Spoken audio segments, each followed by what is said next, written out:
I think DC needed Supergirl to fail so spectacularly, just so everything that comes after looks really good. Lanterns, for example, is a show that looks really good, and I'm really glad I'm watching the show every week. I'm not someone who liked the Green Lanterns much. I grew up reading Kyle Rayner as the Green Lantern. I liked his constructs, I liked his stories. I also liked Jon Stewart in the Justice League cartoons because he was fun there. I don't think I was such a big fan of Hal Jordan or Alan Scott, who isn't really a Green Lantern, but still. So I didn't think the Green Lanterns were all that interesting. This show, however, makes me really like the Green Lanterns a lot. We start the show with a young Jon Stewart watching Hal Jordan on TV, which is when his father comes home and he punishes John for watching TV because late night TV is not something that you should be doing. The punishment is just William tells his son. He makes his son stand against a garage door, keeps an apple on his head, and just shoots the apple, which is just a weird psychotic thing to do.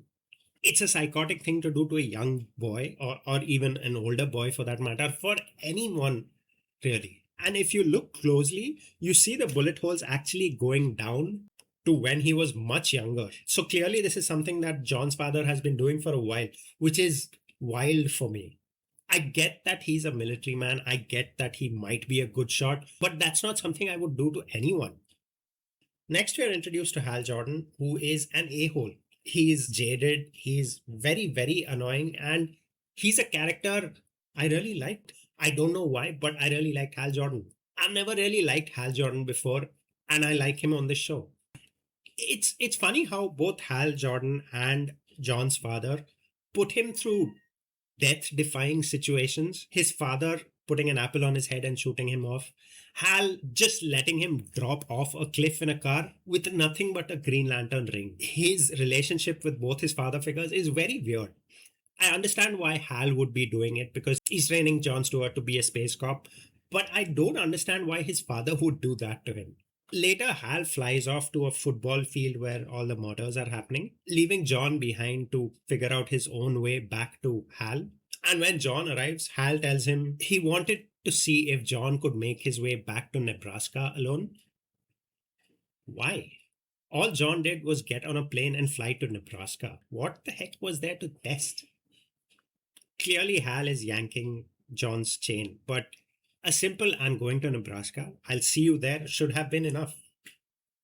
Anyway, later John and Hal go to this bar where Hal makes money using his Green Lantern ring and plays the jukebox, which is really funny because let's face it, if I had a Green Lantern ring, that is all I would be doing. I'd be going out and spending money without actually having any money. And I bet a lot of people out there would also be doing the same thing.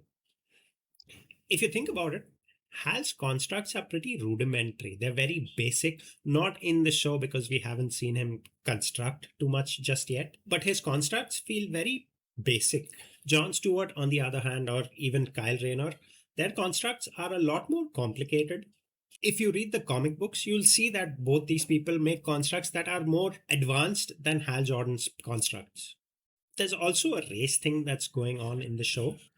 It seems that as a black man, Hal Jordan has to go through life yes-sirring everyone and keeping his head down and obeying every order that comes his way. I don't know if this is something that they'll develop sometime later in the show, or if I'm just reading too much into this and there's nothing there. I don't know. We'll see, I guess. I don't know why I was reminded of the Justice League cartoon in the last few minutes of the episode. I know why I was reminded of the Justice League cartoons in those last few minutes of the episodes, because of Jon Stewart's mustache and beard. It's exactly the same beard and mustache John had in the cartoons, and it's a nice nod to the Justice League cartoons. The show then ends with a dead Hal Jordan sitting in the stands in the snow. And I don't really think that's Hal Jordan. That can't be Hal Jordan. Hal Jordan wouldn't just die an ordinary death like that. I don't think he's dead. And then I went online and checked, and almost everybody there is talking about how Hal Jordan is really dead. And I don't know anymore. I don't want to think that Hal Jordan is dead, but fine, sure, whatever. I don't think he'll stay dead long though. I think they'll bring him back in some form or the other.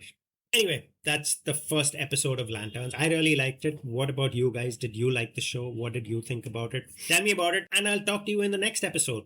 Bye-bye.